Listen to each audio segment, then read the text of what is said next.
ሰላም ጤና ይስጥልኝ ውድ የሐሴት ስፖርት አድማጮች፣ በዛሬው የስፖርት መረጃችን የ2026 የዓለም ዋንጫ የጥሎ ማለፍ ጨዋታዎች ዛሬም እንደ ትናንቱ ያልተጠበቁ ውጤቶችን በማስመልከት በአጓጊነቱና በማራኪነቱ ቀጥሏል። እነዚህንና የተጠናቀቁ የዝውውር ዜናዎችን ጨምሮ ሌሎች አጫጭር ስፖርታዊ መረጃዎችን ይዤ ቀርቤያለሁ። በስፋት የማስደምጣችሁናል። አብራችሁ ይቆዩ።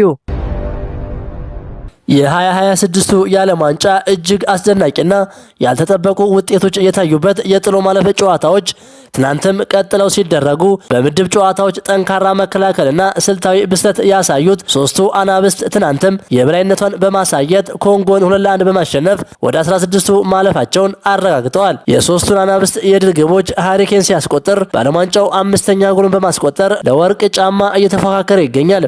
ዲሞክራቲክ ኮንጎ ጨዋታውን እስከ 75ኛው ደቂቃ በመምራት ጥሩ ፉክክር ብታደርግም ከመሸነፍ ግን ፈጽሞ አልዳነችም። እንግሊዝ በቀጣይ ሩብ ፍጻሜ ለመቀላቀል ከሜክሲኮ ጋር በታሪካዊው አዜቴካ ስቴዲየም ትጫወታለች።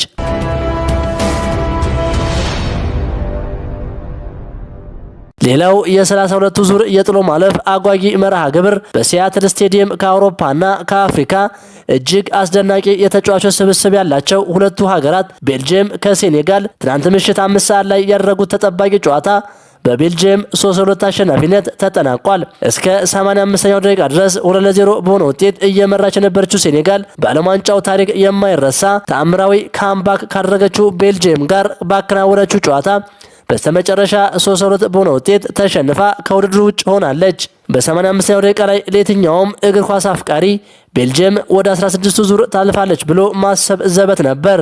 ነገር ግን በ3 ደቂቃዎች ውስጥ የተቆጠሩት ሁለት አስደናቂ ግቦች ጨዋታውን ወደ ተጨማሪ ሰዓት ሲወስዱት በስተመጨረሻም በ125ኛው ደቂቃ ላይ ዩሪ ቴሌማንስ የተሰጠውን የፍጹም ቅጣት ምት አስቆጥሮ ቤልጅየምን ወደ ቀጣዩ ዙር አሳልፏታል።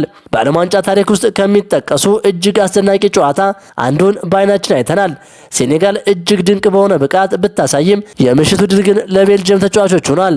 የቴራንጋ አንበሶቹ ሴኔጋል አስደናቂ ፉክክር አድርገው በክብር ከውድድሩ ተሰናብተዋል።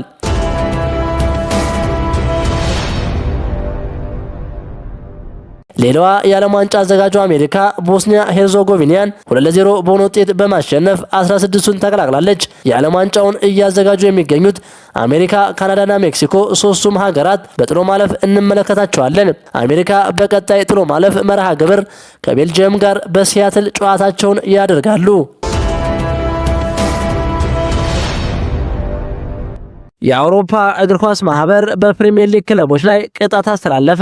የአውሮፓ እግር ኳስ ማህበር የ2025 የዓመት በጀት ግምገማውን ይፋ ያደረገ ሲሆን የስብስብ ወጪ ሕግን በጣሱ 4 የፕሪሚየር ሊግ ክለቦች ላይ ከባድ የገንዘብ ቅጣት አስተላልፏል። ክለቦቹ ከተለያዩ የሕግ ማዕቀፎች ጋር ለመጣጣም የሚያደርጉትን ፈተና የሚያሳይ መረጃ ይፋ ሲያደርግ አስቶን ቪላ 22.5 ሚሊዮን ዩሮ፣ ቼልሲ 3 ሚሊዮን ዩሮ፣ ኒውካስትል ዩናይትድ በተመሳሳይ 3 ሚሊዮን ዩሮ እንዲሁም ኖቲንግሃም ፎረስት 2.5 ሚሊዮን ዩሮ እንዲከፍሉ ቅጣት ተጥሎባቸዋል። የአውሮፓ እግር ኳስ ማህበር ባለፈው የውድድር ዘመን የስብስብ ወጪ ገደቡን ከነበረበት 80% ወደ 70% ዝቅ ማድረጉ ለክለቦቹ ፈታኝ ሆኗል። ምንም እንኳ ቼልሲና ኒውካስትል ለቀጣዩ የውድድር ዘመን በአውሮፓ መድረክ ባይሳተፉም ሕጉን ማክበር የመቀጠል ግዴታ አለባቸው። በፕሪሚየር ሊጉ አዲስ ከሚጀምረው ሕግ አኳያ በአውሮፓ የሚሳተፉ ክለቦች የማህበሩን 70% ገደብ ማክበር ይኖርባቸዋል። ቀሪዎቹ 11 የሊጉ ክለቦች ግን ከገቢያቸው እስከ 85% ለተጫዋቾችና ለአሰልጣኞች ወጪ ማድረግ ይፈቀድላቸዋል ሲል ቢቢሲ ስፖርት ዘግቧል።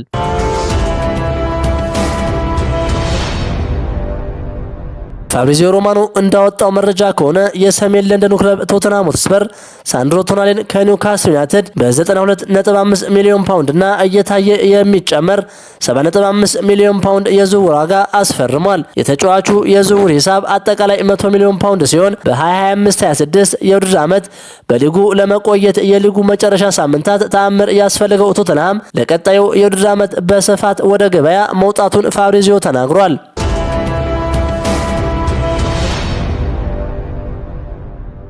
የቀድሞው የክሪስታል ፓላስ አሰልጣኝ ኦሊቨር ግላስነር የኖቲንግሃም ፎረስት አዲሱ አሰልጣኝ ሆኖ ተሹሟል። ኦስትሪያዊው ታክቲሻን በፓላስ በነበራቸው ቆይታ እጅግ አስደናቂ ታሪክ መጻፍ የቻሉ ሲሆን ቡድኑን ለ2025ቱ የኤፍኤ ካፕ ክብር ከማብቃታቸውም በላይ ባለፈው ግንቦት ወር ላይ በክሪስታል ፓላስ ታሪክ የመጀመሪያ የሆነውን የአውሮፓ ኮንፈረንስ ሊግ ዋንጫን ማንሳት ችለዋል። ኦሊቨር ግላስነር ቪቶር ፔሬራን በመተካት የኖቲንግሃም ፎረስት አምስተኛው ቋሚ አሰልጣኝ ይሆናሉ።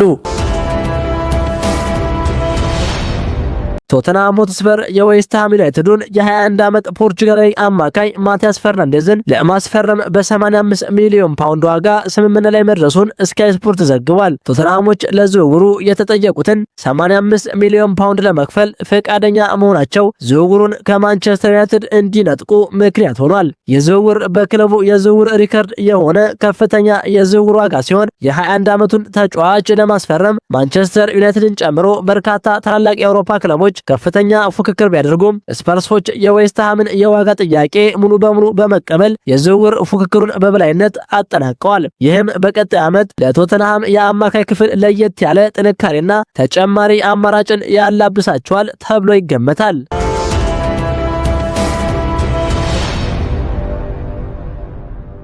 የሴሪያው ክለብ ኤሲ ሚላን ፖርቹጋላዊውን አጥቂ ጎንሳሎ ራሞስን በ5 ዓመት ውል ማስፈረማቸውን በይፋ አስታውቀዋል። ኤሲ ሚላን ተጫዋቹን የክለቡ ሪከርድ በሆነ የዝውውር ሂሳብ አስፈርመውታል። ቡድኑን በማስፈልግበት ሰዓት ሁሉ ለመርዳት ዝግጁ ነኝ ሲል ከፊርማው በኋላ ተናግሯል። ጎንሳሎ ራሞስ በፒኤስጂ ቤት ተከታታይ የቻምፒየንስ ሊግ ዋንጫን ጨምሮ 12 ዋንጫዎችን አሳክቷል።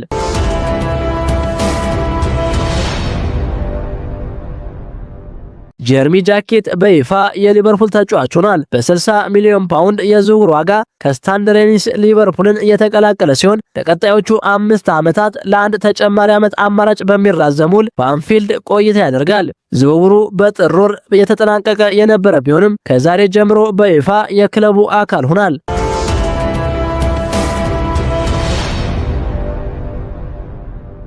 ክቡራን የሐሴት ስፖርት አድማጮች የዛሬው ስፖርት መረጃችን ይህን ይመስል ነበር። ሐሳባችሁን በኮሜንት አጋሩኝ። ለሌሎችም እንዲደርስ ሼር አድርጉት። ቸር ተመኘን።